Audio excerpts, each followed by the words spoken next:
सोची समझी साजिश से लूटा बैंक। सुबह के 9 बजे थे। शालिनी रोजाना की तरह बैंक में जा रही थी। शालिनी बैंक पहुंची और अपनी सीट पर बैठ गई और अपने दो सहकर्मियों और सिक्योरिटी वाले को देखती है। तभी थोड़ी देर बाद बैंक में एक आदमी आता है जिसके फेस पर मास्क लगा होता है।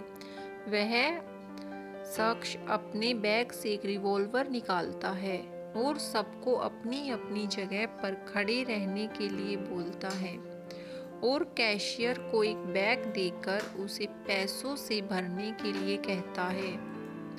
जब कैशियर बैग में रुपए भरकर उसे देने लगता है तभी शख्स बोलता है, तिजोरी को भी खोलो और इस बैग को 2 करोड़ रुपए से भर दो। वह शख्स जैसा कहता है वैसे कैशियर करता है। वह अपना पैसों से भरा बैग उठाकर जल्दी से बाहर निकलता है और बाइक पर उसका साथी उसका इंतजार कर रहा होता है और पलक झपकते ही वे दोनों गायब हो जाते हैं।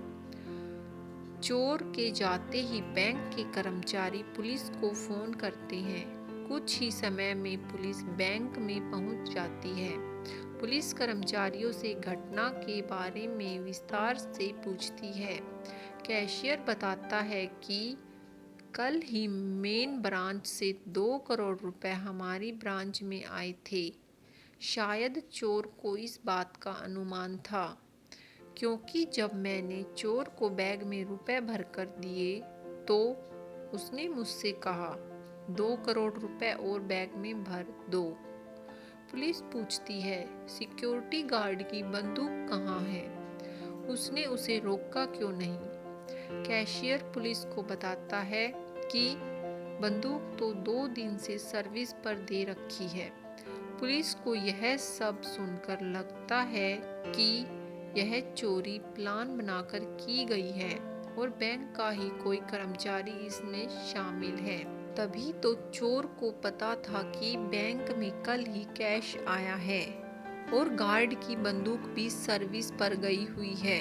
पुलिस सब कर्मचारियों का एड्रेस लिखती है। पुलिस जब शालिनी की तरफ देखती है तो वह बहुत घबराई हुई लगती है। तो पुलिस को शक होता है कि कहीं शालिनी ही तो इसमें शामिल नहीं है। पुलिस शालिनी के घर पूछताछ करने जाती है तो वहां जाकर पता चलता है कि शालिनी का पति 15 दिनों से घर से बाहर काम के सिलसिले से बाहर गया हुआ है। पुलिस शालिनी की कॉल डिटेल निकालती है तो उसमें सबसे ज्यादा उसके पति को ही कॉल की हुई थी। चोरी के दिन भी उसके पति ने शालिनी को कॉल किया था। उसके पति की लोकेशन चोरी वाले दिन बैंक के पास ही थी, इसलिए पुलिस का शक यकीन में बदल जाता है। पुलिस अपनी टीम उसके पति की प्रेजेंट लोकेशन पर भेजती है। पुलिस शालिनी के पति को पकड़ लेती है। शालिनी का पति पुलिस स्टेशन में कबूल करता है कि चोरी उसी ने की थी और शालिनी भी इसमें शामिल थी। पुलिस चोरी की रकम को शालिनी के घर से बरामद करती है।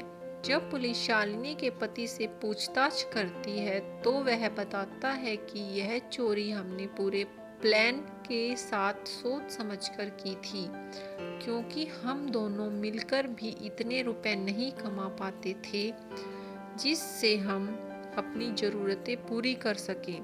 हम दोनों जॉब करते हैं, फिर भी हमारे पास इतने रुपए नहीं थे कि हमारे पास एक बड़ा घर हो, एक गाड़ी हो, लेकिन इन सब के लिए तो बहुत सारे रुपए की ज़रूरत होती है। इसलिए मैंने और मेरे दोस्त ने एक प्लान बनाया कि हम बैंक को लूटेंगे और शालिनी ने हमारी प्लान को पूरा करने में मदद की। उसने हमें यह सब बताया कि किस दिन बैंक में रुपए आने वाले हैं और किस दिन बंदूक सर्विस के लिए जाएगी। तो हमने वह दिन चोरी के लिए फाइनल किया और हमने चोरी कर ली। जब पुलिस को चोरी कैसे हुई और किस किस ने की, यह सब पता लगने के बाद पुलिस ने शालिनी के पति और उसके दोस्त को जेल में डाल दिया और शालिनी की जॉब हमेशा हमेशा के लिए चली गई।